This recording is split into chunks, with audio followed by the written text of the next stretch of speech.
Today we begin a deeper look at the new Mass, starting with its new theology. What is the theology of mysteries? And why has it become so central to modern liturgical thinking? Father Leo Anthony Haynos explains how modernist thinkers, influenced by philosophical trends like Kantian idealism, began emphasizing experience over doctrine, shifting the Mass from a sacrificial act rooted in truth to a relived emotional event. This foundational shift helps explain many of the changes that followed. So in this episode, we lay the groundwork for understanding the new Mass by examining the very ideas that reshaped it. On sspxpodcast.com/mass, you'll be able to find all of these episodes, videos, and resources. This is free to listen to, but please do consider a one-time or a small monthly recurring donation. And please consider leaving a rating and a review on the podcast to help others find these episodes and discover the beauty and the truth of traditional Catholicism. So now let's join Father Haynos for episode 40 of the Catholic Mass, turning the Mass into a time machine. Father Haynos, great to have you, and it is good to start diving into the new Mass, good in relative terms. How are things going for you? Doing pretty well. Just at the seminary over summer vacation right now, so it's pretty quiet and there's very few people here. Great. So got time to do a lot of extra things like podcasts and such. Well, glad you were able to take some of the time and grateful that you were going to give us some of your time. So thank you. Hopefully the class prep is still going to go well and not suffer because of this, but it is appreciated either way. This material is part of what I do for classes, so even great. for this is kind of overlaps. So. Okay, so basically, when we finish this episode, we're basically priests, is what you're saying. There's a little bit more that goes into that, but just a little bit. Okay, fair enough. Well, Father, this week we're going to be looking at we're going to start looking at the new Mass. Our broad kind of discussion that we're going to be doing this week and next week again with you is theologically, I mean, kind of the subtopic is theologically, why is there a rupture with the new Mass? We're going to be talking about kind of how it came about. We're going to be looking at some of the prayers specifically. In 2 weeks' time with Father Robinson, we're going to be looking at it kind of socially and culturally with Father Burfitt the week after that. But you and I, we're going to be looking at it for 2 weeks, just ourselves, just looking at the theology of it. And we're going to divide this topic, the theological rupture of the new Mass, into 2 different sections. What are we going to be covering this week, and why break it up into 2 other than there's a lot and it's difficult, but maybe that's the simple answer. Right. There's a lot. It's difficult to kind of grasp certain things. So we could approach it looking at the problems with the new Mass. So the Society's main, let's say, objections to the new Mass, we're going to object to 3 things. There's going to be the fact that the new Mass kind of detracts from the sacrificial propitiatory character of the Mass, that it detracts from the honoring of the real presence and belief in the real presence by extension, and then that it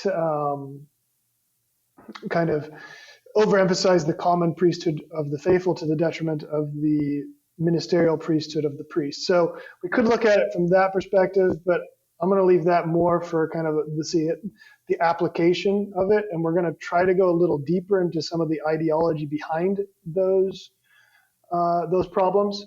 And frankly, some of this ideology is quite confusing. We're trying to, kind of delve into a modernist mind here a little bit. So I'm going to try to today just give a little kind of a quick summary of the theology of mysteries. I'm really going to be summarizing because Andrew and I talked about this a little bit before, but it's quite confusing. The whole idea of the theology of mysteries. So I'm going to try to really, really summarize it, make it very simple. So hopefully we'll go through that today, maybe a little bit of a shorter podcast, and then we'll delve more deeply into, in fact, what is kind of really the main theological idea behind the new Mass, which is the theology of the Paschal mystery. Hopefully we'll do that next podcast, more normal length. Okay. One. So for this episode, we're going to be talking about mainly one topic, which is the theology of mysteries, which is, and again, if I'm saying anything here when I'm kind of leading these questions or asking these questions, I'm I'm not pretending to be an idiot on this. I am an idiot on this stuff. So, just correct me where you need. But we're going to be talking about the theology of mysteries. This is a modernist concept, or at least this is, again, the Catholic Church has always had this sense of mystery, that there are mysteries that we can't fully comprehend. But the modernists are going to take this and do something different with it. They're going to put more of an emphasis on mysteries, or put the emphasis where it never really has been before. And this is very different from the Thomistic St. Thomas Aquinas tradition, which you are steeped in, Father, at St. Thomas Aquinas Seminary. Hopefully, yes. Yeah. So it's a question of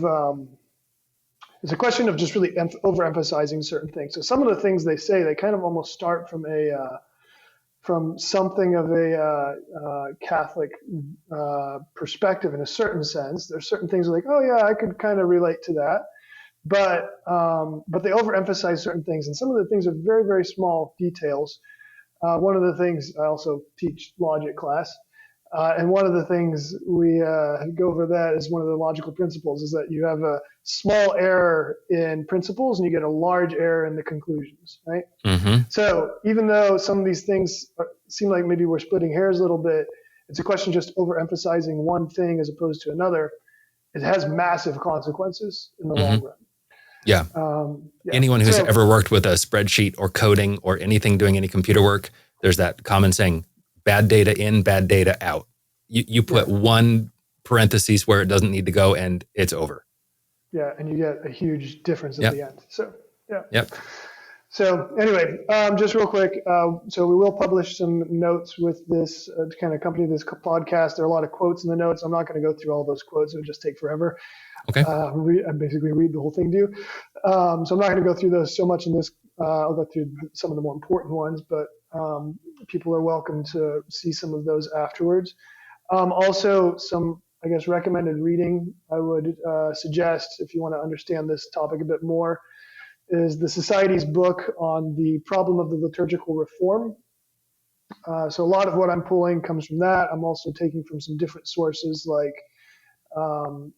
Father Bouillet and Father Joseph Jungmann, who are two of the authors, if you want, of the New Mass. They were on the commission that was tasked with kind of coming up with the New Mass. Mm-hmm. So taking a couple things from some of their previous works to try to understand a little bit some of the ideology behind what was eventually produced in the New Mass. And some of these things can be very, very confusing. I'm going to do my best, like I said, to be very simple about it. So, anyway, so we're going to start a little bit, let's say, with something of a philosophical perspective. So just to look briefly at some of the thought process behind modernism. It comes very much from the philosophy of Immanuel Kant, and you can see an old podcast, I think, by Father Wiseman during the Crisis series on that topic. It's very interesting how influential his philosophy is in the modern world, but very much so also with the modernists. So just briefly, the Immanuel Kant, his philosophy is what we call idealism, and so for him, he kind of disdains the more traditional realistic philosophy of Aristotle, St. Thomas Aquinas. For him, he says there is no real connection between man's concepts and reality, right? So between what I know up in my head and between what's out here, there's no real connection. I can't know that. And so any universal concepts are just something that are kind of entirely arbitrary. They don't necessarily have any effect on what's outside me, on reality itself, right? They don't mirror reality, whereas a realist philosophy would say, yeah, we draw those concepts from reality. They do accurately mirror reality. In any case, so because there's no real connection between my thoughts and reality, I can't know anything except purely material things, purely sensible things, right? Mm-hmm. So I can't understand, anything in any concept, any conceptual thing, anything that's more of a spiritual thing.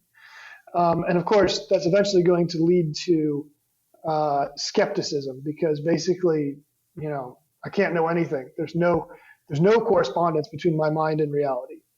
And because of that, I can only experience. So experiencing things is the only way I really, truly know something. So only my sensible experiences, I can be sure, are authentic. Everything else, it could just be my mind playing tricks on me, right? Mm-hmm. So that's where experience is so important, because that alone is what really puts man into contact with reality, right? So that's Kant's philosophy. Modernists are going to take that. They're very much imbued with that same philosophy. And they also have that extreme emphasis on experience. I have to experience things, right? So they have something of a disdain for what they would see as kind of the rigidity of scholastic theology, St. Thomas's theology.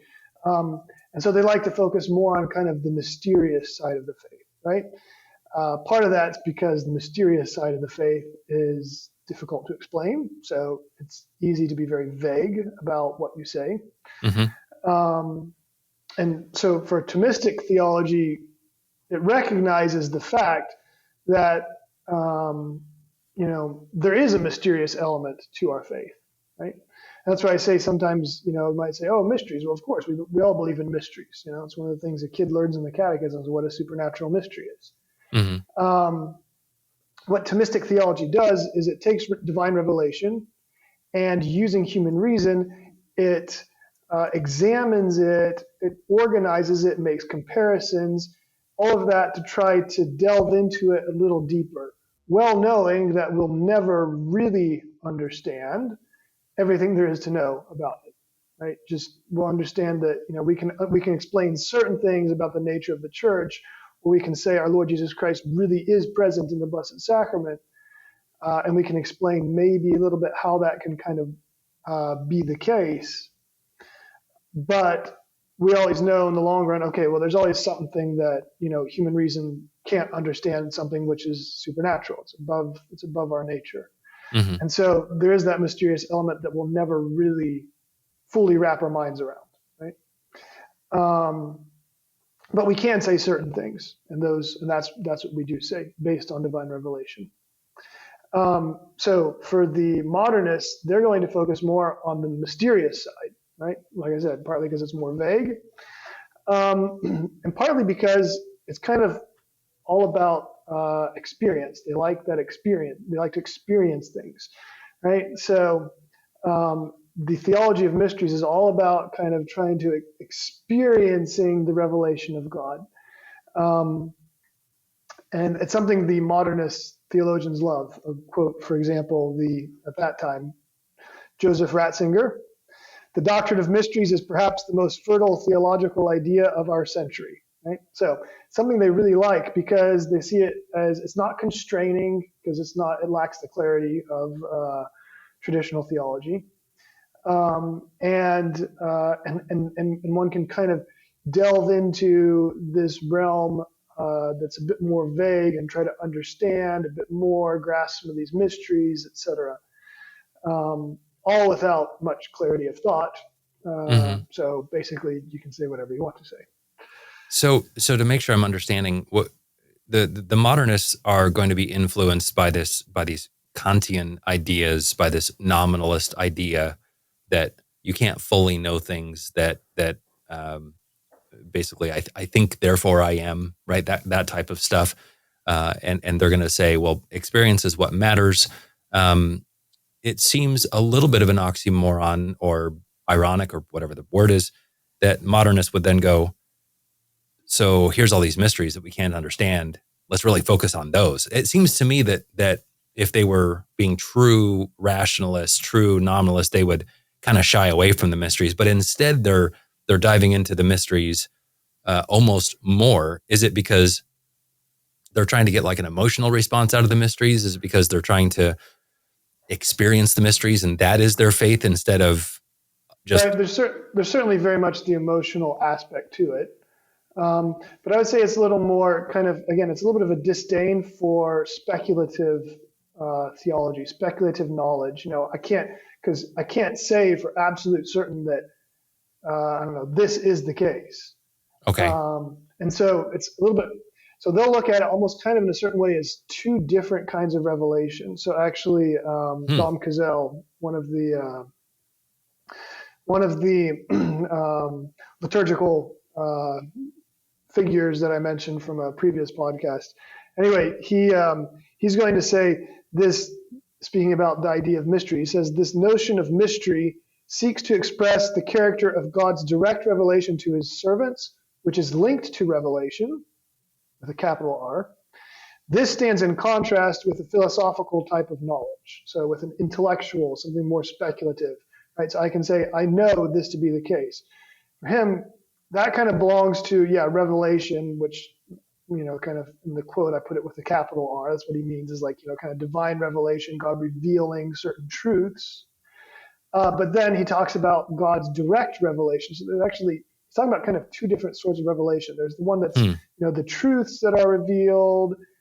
But then there's this something that's much more visceral almost, God coming directly into contact. And that's what they love with the mysteries, Yeah. And certainly there is very much the emotional element to it.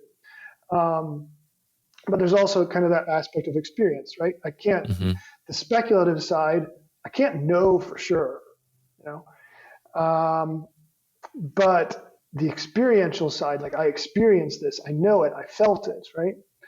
Are they almost going to have like a sense of, sorry, Father, I know you said this is going to be a short one, a short episode, but is there almost going to be a sense of the experiences that one has in practicing the faith and really sitting with the mysteries, not trying to really dive into them, but just sitting with the mysteries, that this experience that one has is almost akin to like a revelation? I know they're not going to come out and say directly that it is revelation because they would have to contradict some dogma there, but is this where we kind of get this idea of a development of doctrine, of that the title of that old French catechism, the living stones, like that there's this real, almost as important as revelation is the experience of being in the mystery?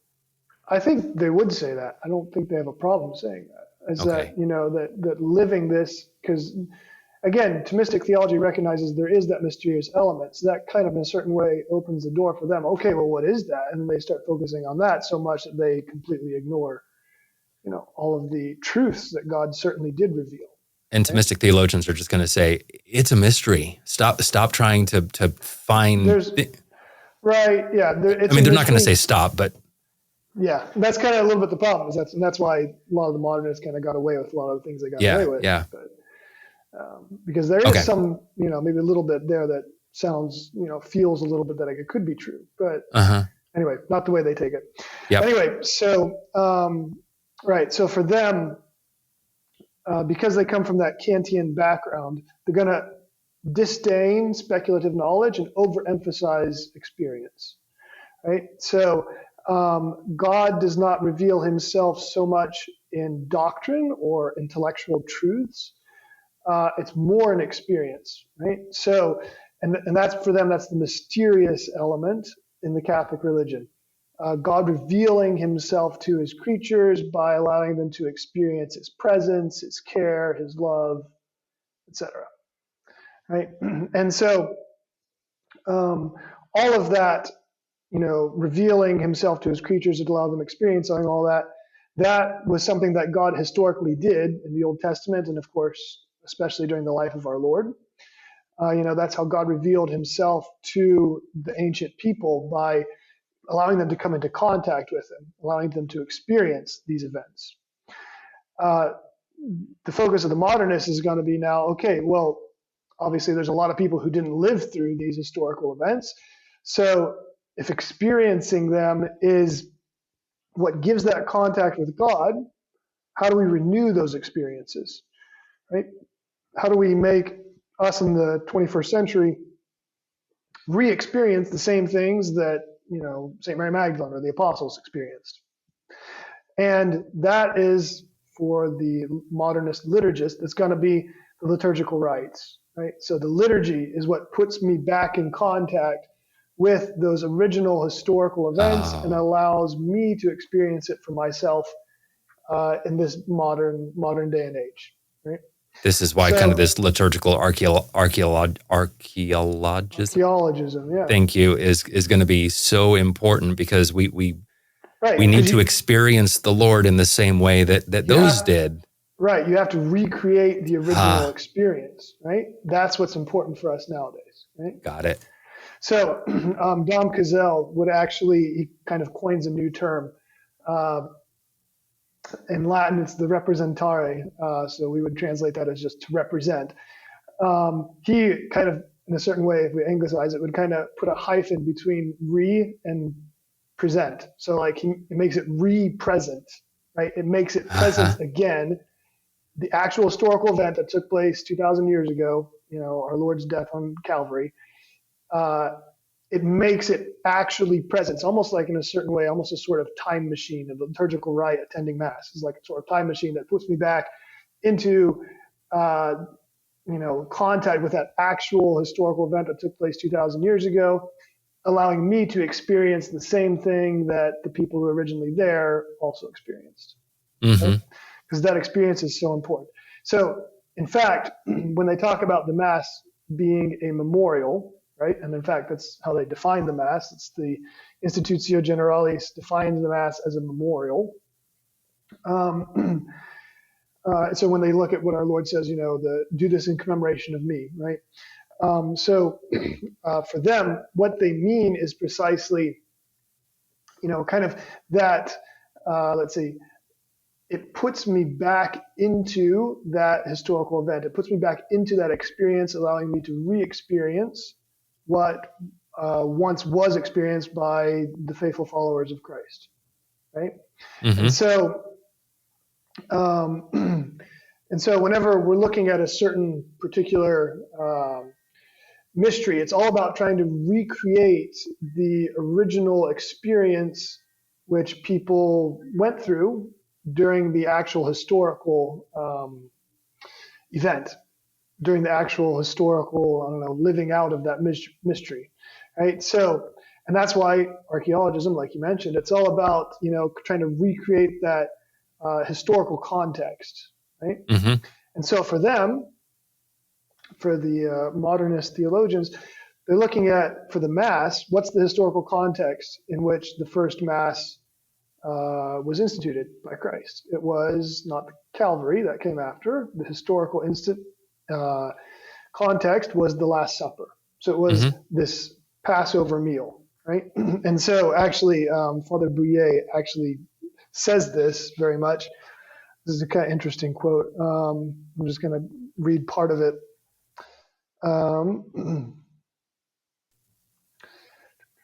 So when Jesus said, "Do this in memory of me," um, let's say he's quoting another author saying it's as if Jesus was seen as really creating a new rite and imposing it on a community still entirely in the future, right? So as though he's intending to create a new rite.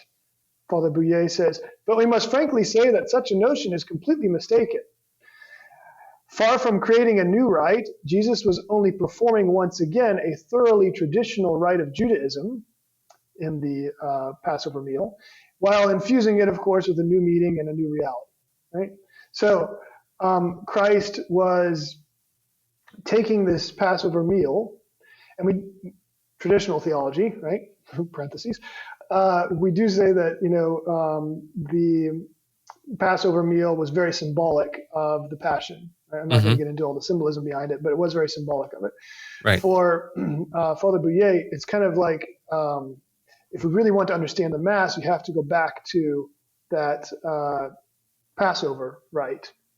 Right? And if you look at that, we see there that it was a meal which was commemorating something. It was commemorating the fact that God delivered his people from bondage in Egypt, right? Yep. And by eating this meal, it somehow made present once again God's delivering, his action of deliverance, and it manifested his care and his power. And let's say it also kind of made present once again, or reactualized, I think is the word he uses, God's covenant with man, with his chosen people, right? And so, let's say in the same way that the Jewish Passover makes present God's ancient action saving the Jews from their oppressors, in the same way, the Mass makes present again Christ's action in delivering us, redeeming mankind, right? So like the Passover was there so that the people could re-experience what their ancient ancestors had experienced when God delivered them from Egypt with all the plagues and all his power and might. In the same way, the Christian can re-experience what Christ did for us. And this, you have this idea a lot. I'm not going to read through all the quotes. I don't want to make this go too long. But Sure. But you're welcome to read through some of the quotes, especially the Catechism, 1992 Catechism of the Catholic Church. It's a great source because there they really say things very clearly. So I'll just read a couple of those. But right, so when the Church celebrates the Eucharist, she commemorates Christ's Passover, and it is made present. Right, so this incident is made present. The Christian liturgy not only recalls the events that saved us, but actualizes them, makes them present. The Paschal mystery of Christ is celebrated, not repeated. Right, so this brings us back to it. And we once again experience what the apostles experienced at the time of the Last Supper, because that's what's all important. That's what puts us back into that historical context. Anyway, so a lot of this, basically, say it comes down to kind of this emphasis on experience over doctrine. Right, and the liturgy is the vehicle for producing these experiences. And once you have this as a principle, now we're going to be able to see now we can understand all the other things that are going to take place afterwards, because the rest of the changes in theology, understanding, liturgy, practice, all of it is going to change logically based on this poor principle of more active participation. How we view the resurrection and the crucifixion in relation to this meal. It's all going to fit from there. Right. A lot of it, yeah. There's a few other ideas we'll get into next time for sure, but yeah, a lot of it that's very true. That's one of the reasons why participation in the liturgy is so essential. Because that experience is because you have to have that experience. It's more important than the faith. It's more important than what you believe, because what you believe, that's still speculative. That could be false. But this experience, that's what it's all about, right? Yeah. That's where you have to kind of come back in and re-experience the same thing that those ancient Christians experienced, and that way I can receive the same fullness of revelation, not just the intellectual, but also the experiential revelation that God once gave to those early Christians. Right? And all that happens in the liturgy. Yeah. Fascinating. Okay, this is really helpful, Father. This is going to give us a great starting point then for next week to be able to expand on this more and start to dive into topics like the Paschal Mystery, which is so important in the new theology. But it all kind of has this basis on this emphasis on the mystery, this emphasis on experience that we looked at today, right? Right. So the Paschal Mystery is just kind of the, I don't know, the mystery par excellence. It's like the culmination. It's like the most important mystery. But having a little bit of this idea of what they mean when they talk about mysteries, this is not the same as what we mean when we talk about, mysteries, Yeah. supernatural mysteries. It's not exactly the same. It's trying to re-experience things, right? Yeah, absolutely. Father, this has been excellent. Thank you for taking the time to put it together, and looking forward to talking to you next week. Thanks, Andrew.